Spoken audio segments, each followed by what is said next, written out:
Hello bachcho, how are you? So welcome again. So today we will prove two phenomena, reflection and refraction with the help of Huygens principle. Okay. So let's start. Reflection क्या होता है? Reflection ये होता है कि जैसे मेरे पास एक रिफ्लेक्टिंग सरफेस है. Suppose we have a reflecting surface से एक्स एंड वाई. ठीक है. अब इसमें क्या होगा, इसमें जो है रेज आएंगी. तो हमने माना कि कोई वेव फ्रंट है. ये वेव फ्रंट जो है माना है ए और बी. वेव फ्रंट है ए और बी. ठीक है. अब जो है अगर यहाँ पे रेज आ रही हैं तो रेज जो है जिस टाइम पॉइंट ए को टच करेगी रेज, उस टाइम जो है यहाँ पर ये इसको टच करेगी, पॉइंट बी को टच करेगी. अब यहाँ पे क्या हो जाएगा, यहाँ से बी से जो है ये सक्सेसिवली जो है बढ़ना शुरू होगी और ये कहाँ पे जाएगी, ये आ करके इस रिफ्लेक्टिंग सरफेस को माना पॉइंट डी पे टच करेगी. ठीक है. अब अगर यहाँ से हम जो है एक आर्क यहाँ ड्रॉ करें,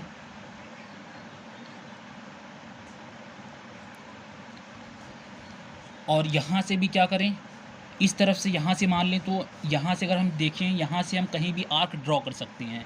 तो यहाँ से हमने माना कि यहाँ पे जो है हमने आर्क कुछ ऐसे ड्रॉ किया. ठीक है. तो अब इसमें ये होगा कि यहाँ पर हम क्या करेंगे, अब अगर हम इस दोनों आर्क के जो है एक दोनों आर्क के जो है एक कॉमन टेंजेंट ड्रॉ करें जो इस दोनों आर्क को टच करे, यानी कि कुछ इस तरह से, कुछ इस तरह से. ठीक है. तो यहाँ पर ये क्या हो जाएगा, ये हो जाएगा हमारा सेकंड वेव फ्रंट. ठीक है. तो अब यहाँ से क्या हो जाएगा, यहाँ से रेज जो हैं वापस इस तरफ चलेंगी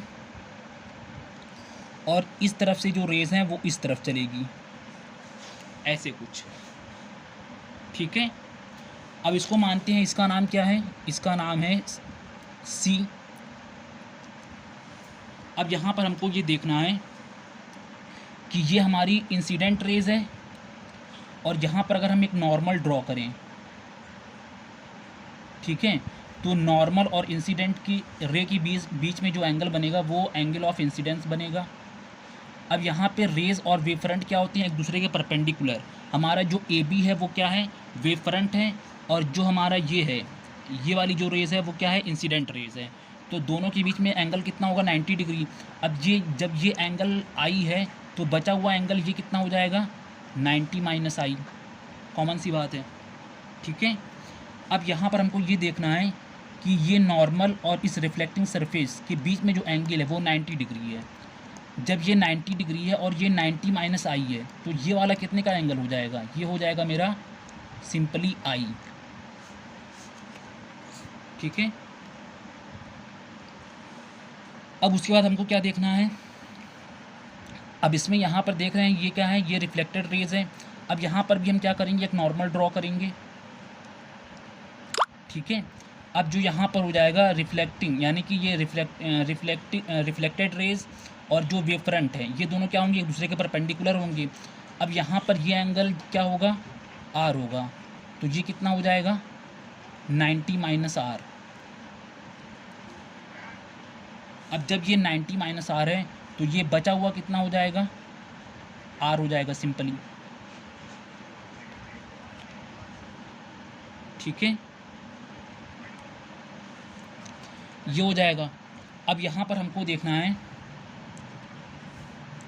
हमारे पास यहाँ पर दो ट्राइंगल, अगर हम गौर से देखें यहाँ पर मेरे पास जो हैं we have two triangle, we have two triangle.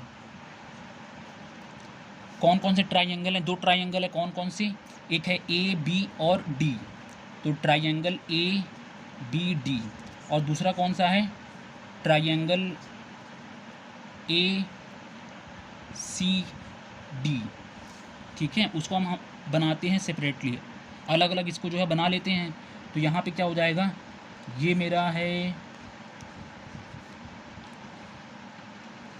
ए है, ये बी है और ये डी है. तो यहाँ पर क्या हो जाएगा, ये हमारा एंगल आई यहाँ पर ये 90 डिग्री होगा, क्योंकि ये वेव फ्रंट है और ये क्या है, इंसिडेंट रेज है। तो वेव फ्रंट और इंसिडेंट रेज के बीच में जो एंगल होता है वो कितने का होता है, 90 डिग्री होता है। ठीक है, तो यहाँ पर ये कितना हो जाएगा, 90 डिग्री, यानी कि ये 90 डिग्री। ठीक है, अब यहाँ पर जो है क्या हो जाएगा, अब यहाँ पर देखो, यहाँ पर जो है क्या है कि जब रेज बी से डी तक पहुँचेगी तो यहाँ पे क्या हो जाएगा, यहाँ पर जो है बी से डी तक पहुँचने में ये कितनी डिस्टेंस ट्रेवल करेगी, क्योंकि रेज जो है लाइट की स्पीड से आ रही है, इसकी वेलोसिटी अगर हम मान लें वी या सी, स्मॉल सी या वी, तो यहाँ पे क्या हो जाएगा, टोटल डिस्टेंस कितनी हो जाएगी, सी इंटू टी। टोटल डिस्टेंस कितनी होगी, सी इंटू टी। उसी तरीके से यहाँ से जब रेज वापस रिफ्लेक्ट होगी तो टोटल डिस्टेंस यहाँ से यहाँ कितनी हो जाएगी, सी इंटू टी। ठीक है, तो यहाँ से रेज हो जाएगी सी इंटू टी। अब इसके बाद क्या हो जाएगा, जब यहाँ पे रेज ये क्या है, सी टी है और ये आई है। अब यहाँ पे हमको जो है हम बनाते हैं दूसरा ट्रायंगल। तो यहाँ पे क्या है, एक ए है, सी है और डी है। ये डी है, ये ए है और ये सी है। तो यहाँ पर ये भी 90 डिग्री होगा और ये वाला जो एंगल है वो कितना हो जाएगा, आर हो जाएगा। अब यहाँ पर जो ये वाली रेज है वो भी कितना होगी, सी टी चलेगी। ठीक है, अगर हम इन दोनों ट्रायंगल को गौर से देखें तो यहाँ पर हमको मिल रहा है angle A B D is equal to angle A C D बराबर 90 डिग्री बोथ।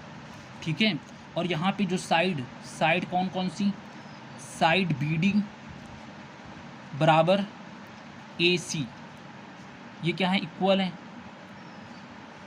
ठीक है, और यहाँ पर जो है दूसरी साइड क्या है, ए डी बराबर ए डी, ये दोनों क्या है, कॉमन है।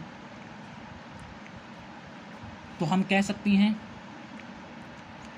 अब यहाँ पर देखो, यहाँ पर क्या है कि ये जो है कॉमन है और ये 90 डिग्री है और ये साइड क्या है, बराबर है।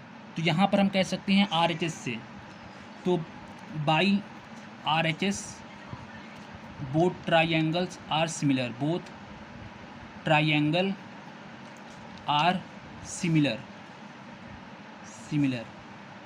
तो हम जो है सी पी सी टी से कह सकते हैं इनके जो कॉन्ग्रुएंट पार्ट होंगे वो भी क्या होंगे, आपस में बराबर होंगे। तो हम इससे कह सकते हैं एंगल बी ए डी